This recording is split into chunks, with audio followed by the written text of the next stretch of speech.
All right, welcome to the Crimson Metal Show. I'm sitting here with Patrick from Fit for an Autopsy and Ethan from Great American Ghost. Great American Ghost. There you go. How you guys doing, guys? How's your tour so far? It's good. Good. Technically day 3, but with all of our bands, day 2. Because we played a festival yesterday that these guys unfortunately couldn't get on because Anthony is kind of difficult sometimes. Where do you guys start out at? First day was Biloxi, Mississippi. Mississippi. Yeah. And That was an interesting night too. how about last night? Where were you guys? Last night they were in a studio writing music because they're a hard-working band, and we were in Austin, Texas, playing Texas Independence Festival. Yeah, that's a good 7-hour drive. 8.5, and it was worth it because the show was really sick. It was a really great show. Sold out, 800 kids. It was awesome. Sweet. So where are you guys next? Where's after Oklahoma City? St. Louis. Where St. at? Louis tomorrow at Foo Bar. Get your van robbed. Food bar. That's St. Louis. That's where I'm originally from. Yeah. I saw a lot of shows back there in the day. Yep. Fun place, just a little sketchy. Well, hey, so we're part of the Crimson Metal Show at the University of Oklahoma. We've been pushing this show. Hope we get you guys some good fans here. Looks like the parking lot's pretty full. Yeah. So, Pat, just wanted to ask you a question. Just over the albums for Fit for an Autopsy, I've noticed that as the songs have kind of grown into, like you're letting the riffs breathe a little bit. Did that happen organically? Was it a conscious choice? Was it something that one of the band members pushed to do, or did everyone just kind of fall? I got this is like a 4-part answer. Yeah. So bear with me. Okay, so first of all, any band that wants to continually make the same record is just, there's no point in being a band. You want to put a record out, and then you want to put a better record out, and then you want to put a better record out, and a better record than that. And it's not better to the fans, it's better to me. Yeah. And my band and the people involved. While I hope greatly that the fans of the band or friends of the band, wherever you want, I really hate the word fans, but the people who support the band, I hope they like it, and I hope they grow with the band and they understand the direction and the growth. But if they don't, I mean, for the sake of honesty, it doesn't really matter to me. I want everybody to like what I do because I want to be able to go out and play 6 shows and have people like the band. But I also need to be able to make the things that make me feel good when I put my head down at the pillow at night, that I'm not just selling my soul so people show up at our shows. So that's really important to me. And I think in this day and age of, people carbon copy, internet shopping, like buy 65 of the same thing off of a website and your friend buys the same 65 and you're the coolest people in school. Like, there's so much of that going on. It's really important to stand out from the crowd in some way or another. And I think the way you do that is just by doing what you need to do for you. So that's the first answer. Yeah. So the second answer is, if you listen to the same music every single day for the rest of your life, it's easy to sound like the same thing over and over again. But if you're constantly discovering new music, if you're out on tour, constantly playing with new bands, being influenced by the things around you, new bands are putting out records, you're hearing things, that's just what naturally happens. So you make something that sounds a certain way, and by the time your next record come out, you've played with God knows how many bands and how many venues and been open to God knows how many different different records and different bands doing different things, because every day you're meeting new musicians, every day you're meeting new people who listen to music. So you have access to so much more. Of course, you're going to be influenced in a different way. So yeah, Fit for an Autopsy, since Process of Human Extermination to Great Collapse, have exponentially made different music. But it's still Fit for an Autopsy because it's still heavy, aggressive, and angry, and kind of sad at the same time. But it's also changed because I've been exposed to so much more. Mm-hmm. There's so many more things going on in the world, so many more things for me to be pissed about or sad about or happy about, and so many more different bands influencing my palate. So it's impossible for us not to change. And if you're not changing and you're in a band and you're wondering why you don't feel good about it, that's why. Because you need to have that outlet. And as a musician, you got to grow. And growth is key. Yeah. How about you, Ethan? What have you been listening to lately? Well, Lana Del Rey. yeah. It's a true story. The Weeknd. Yeah. Yeah, I mean, I would say that Pat's right. I mean, it's kind of an underplayed thing, the amount of effect that other bands that you tour with really have on you. But I can honestly say that, my band wouldn't be the same band that we are if we hadn't toured with, Fit for an Autopsy when we first started touring, or a band called Left Behind from West Virginia. You tour with these bands and you see, you hear it every night and you pick these things out that you like, and like when it goes through your filter, it comes out different. And then further, like you see how people react to something and you like the way they react, you see the way that something makes someone else feel, and you kind of let that affect you and make you realize that maybe you should be making people feel that way. And I think that it's very important that, as you tour with bands, when you're in a band, there's no denying that, you are affected greatly by every single band that you tour with. Sure. And, so yeah, as it goes for Fit, as it goes for us, like from our first record sounds wholly different than our second record.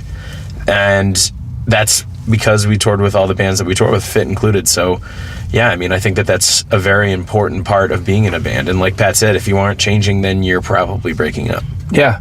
So your sponges just got, thicker, full of other bands and stuff. Man. You're just going to leak that out into your new record. Truthfully, like I can honestly say that like 1 in 5 dudes that tour in heavy bands listen to heavy music. Yeah. I don't listen to heavy music, and that's not like a slight on it because I make it. Yeah. But we have a dude in our band that listens to nothing but heavy music, and he's the guy that like I know if I do something sucky, he'll probably tell me it's sucky heavy music wise. But like, we don't listen to that stuff, right? We listen to like sad stuff. Mostly I like listen to Steely Dan a lot. Yeah. Dude, it's my favorite band. Yeah, I listen to Bruce Springsteen on a constant basis. And like that record came out, that record came out 40 years ago, like Born to Run came out 40 years ago. So it's not like I'm not drawing from Born to Run to write my new record. You might be.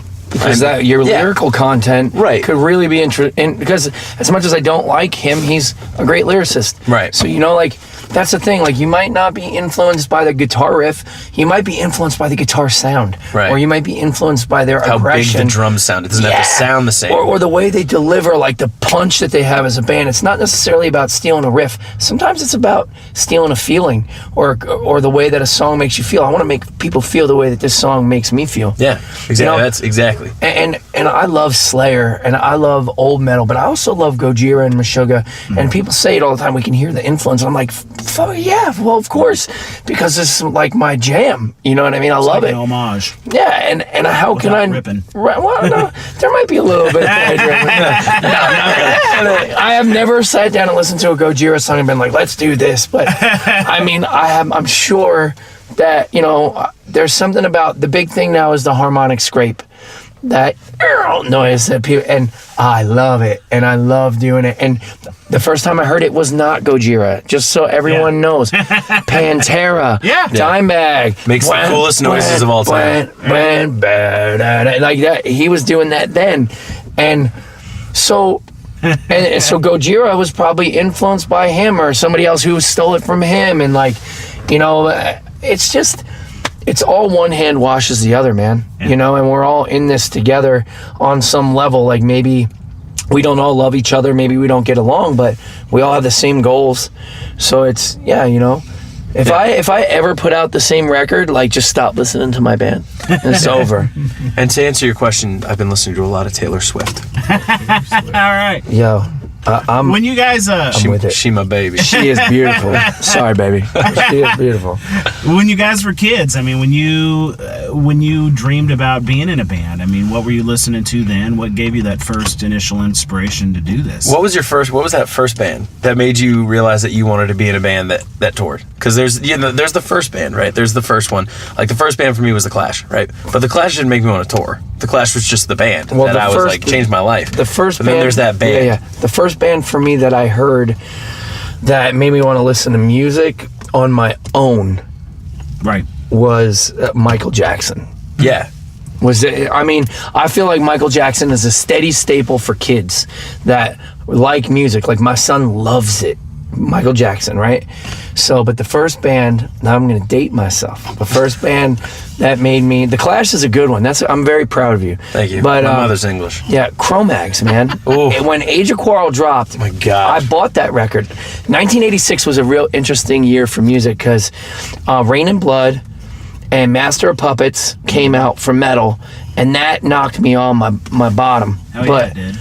let me tell you something. How did it not? When I heard my brother Kevin was like big into punk and hardcore, and everybody was listening to Motorhead back then, and Cro-Mags was doing things with all of those bands, and my brother discovered them, and he brought it home to me. Actually, he took me to buy it, and I remember hearing that band and being like, this is sick. I was 10. I was like, I need to do this. Cro-Mags, man. Cro-Mags, the biggest band that never hit. Dude. Like they should have been as big as Metallica. They should have been as big as Slayer. And everybody in the industry thought that they were going to be. I know. And the thing because they were so wild. And the thing is like they did Age of Quarrel, and then when they came out with Death Camps, no, is that the second record? What's this? Yeah, it's Death Camp's second record, right? I think so. No, that's the song on the second record. Yeah. I forget. I don't know why I'm no-braining it, but the second record they put out, Best Wishes. Sorry, Yeah. Best Wishes. When Best Wishes dropped, that first song, Death Camps, it hit so hard, and it had that like Metallica feel with the harmonies and like the way they did that song, and nobody in the hardcore scene was doing that at that time. And I just remember just being like, this is insane. And then the hardcore scene got super tough, and I was so sucked in and drawn in, I like forgot about metal for a hot minute, and then I heard Obituary. And then it started all over again. So yeah, but when I was a kid, for me, like it was weird because my dad was into like old rock and roll, and like, but like he liked like ZZ Top and all that stuff, and then he liked Black Sabbath and Led Zeppelin, but then Rush and Yes. So I had this like huge exposure to all these different types of music, and like Frank Zappa and Jimi Hendrix.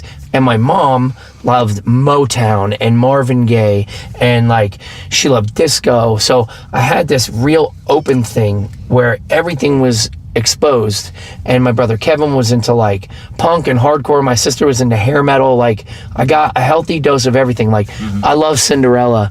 I love Black Flag.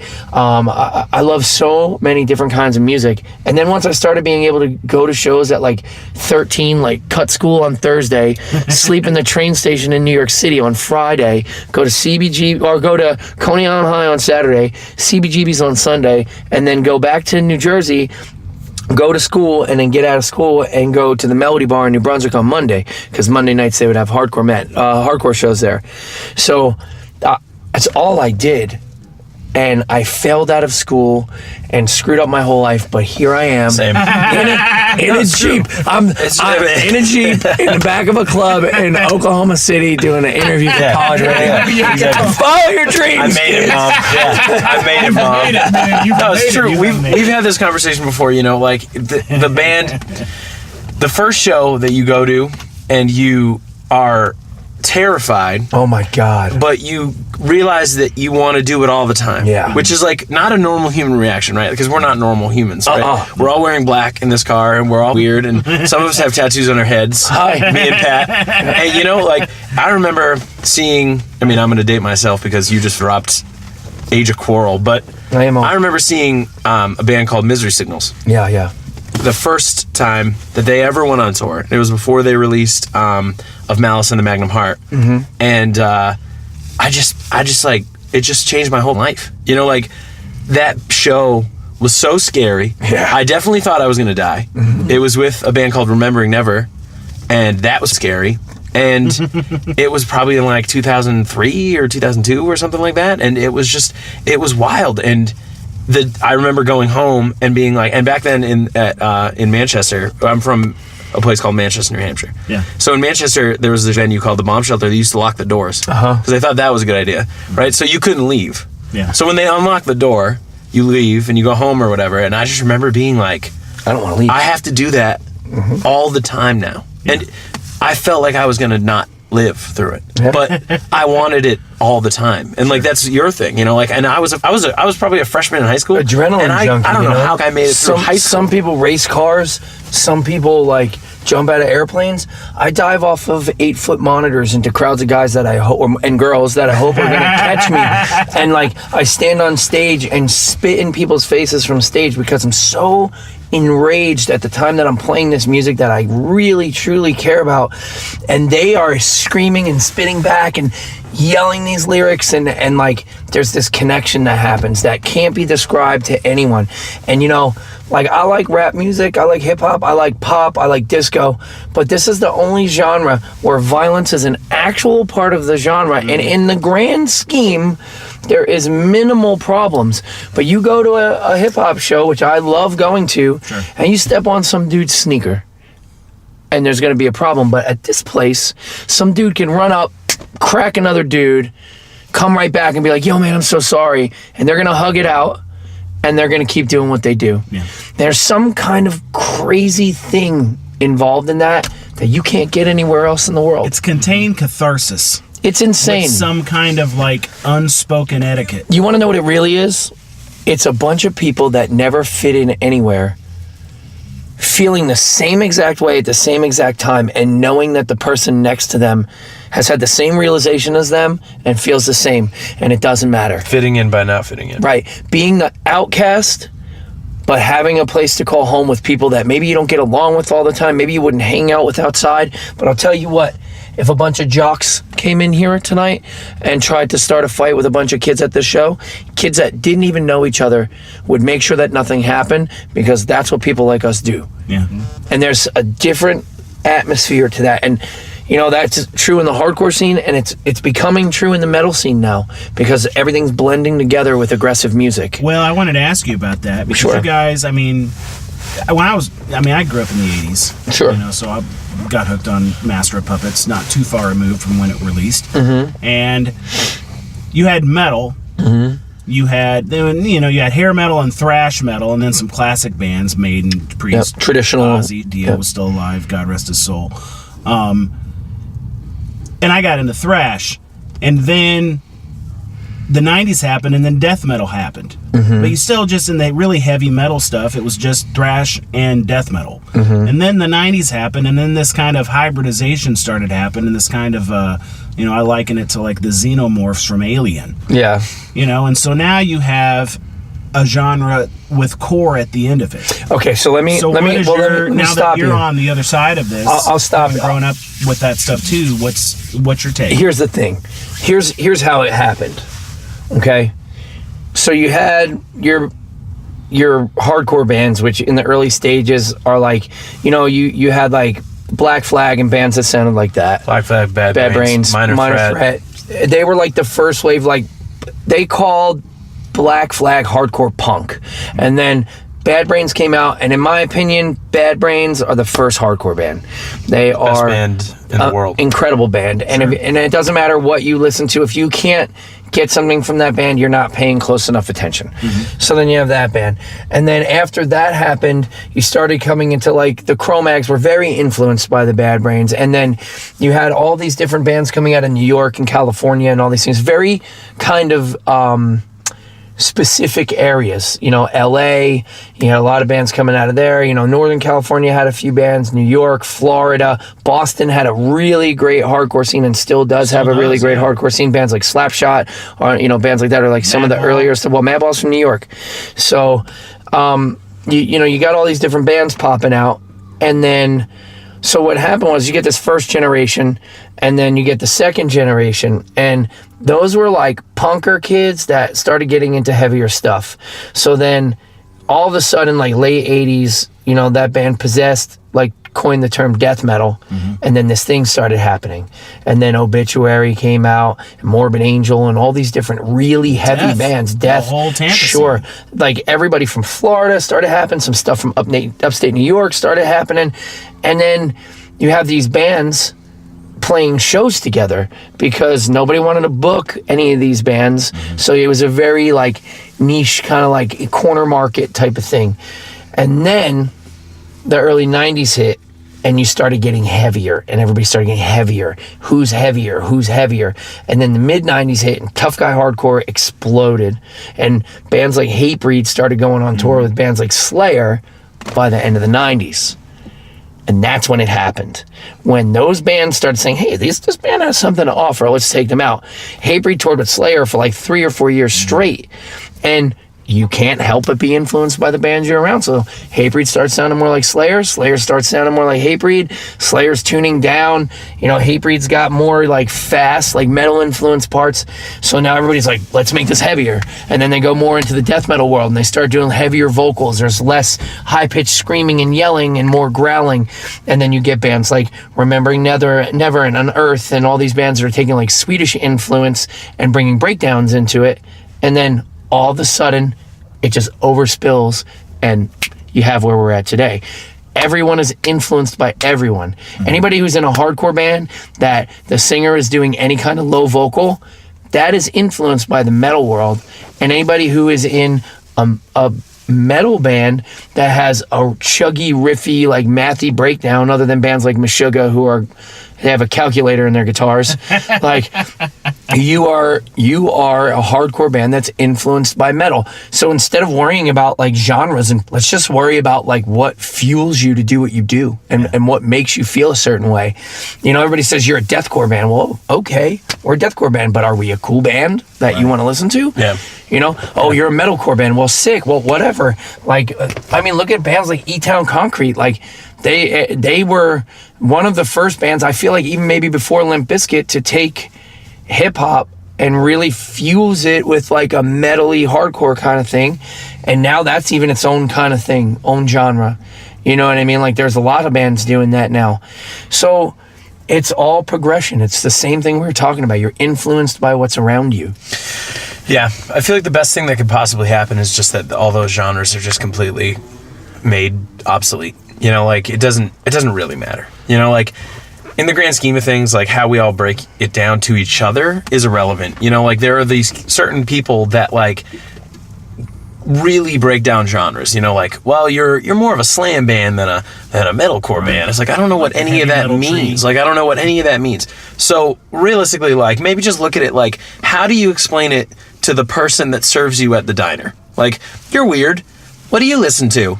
You just say you're into hardcore. I like metal. I like heavy music. Right. Like I like heavy music. I like music that makes me want to throw chairs. Right. Like you just like heavy music. I mean, like really, it's really, again, back to like the, you know, the chakra form of our music. It's like, it's really just about how it makes you feel. Like if it makes you feel a certain way, and you know, like if you can be a hardcore band that plays, or a hardcore band, whatever, I'm doing air quotes, you can't see it because we're on the radio, but like, you know, if we're doing, I heard it. Yeah, exactly. If you're a hardcore band playing with metal bands and metal bands playing with hardcore bands, it's really just about how it makes you feel. So like, realistically, like the genre thing it's gotten to a point where it's irrelevant because it's all influenced, like Pat said. It's all influenced by each other. So at this point, it's really hard to differentiate. Like, I don't know what I would call my band. The only time anybody calls my band anything specific is when they're trying to insult us. Yes. And that's another thing, too. People don't come to me and say, oh, you're a deathcore band.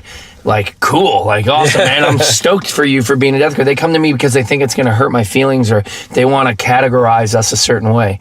And those are the same people that talk crap about my band being successful on the internet. Like, oh, who do these guys think they are? They go out and they tour, blah, blah. Yeah, like, don't be bummed at me because I'm in a band that, who cares? So we're a deathcore band. Who cares? Like, why does that bother you so much? Like, if you don't like it, you know it's sweet, you don't have to put it in your radio and listen to it. You just go listen to something else, you know? Like, I don't care for Limp Bizkit, but some other kid really does, and it really makes him happy or her happy to listen to that. So as much as it might bother me when I hear it, it's still accessible to people. And, you know, it's something that I really believe in, is that people are going to hate you for some kind of reason, no matter what you do or what you play or where you're from or what kind of job you have. Like, who cares? Be yourself. Yeah, live your life. Go out. You know, if you are some weirdo skater kid that listens to hip hop and likes to like do graffiti, cool. If you are, so you got green hair and 400 piercings in your face, and maybe you're I don't know, you do whatever you want. You're an artist or whatever. Who cares? Who cares what people think? Like, if it makes you happy and it doesn't hurt anyone else and it really sinks into your life, like, go do it. Who cares what people say? Stop being afraid of who you are. Come out and be what you are. And if somebody doesn't like it, the coolest thing about that is you guys don't have to hang out.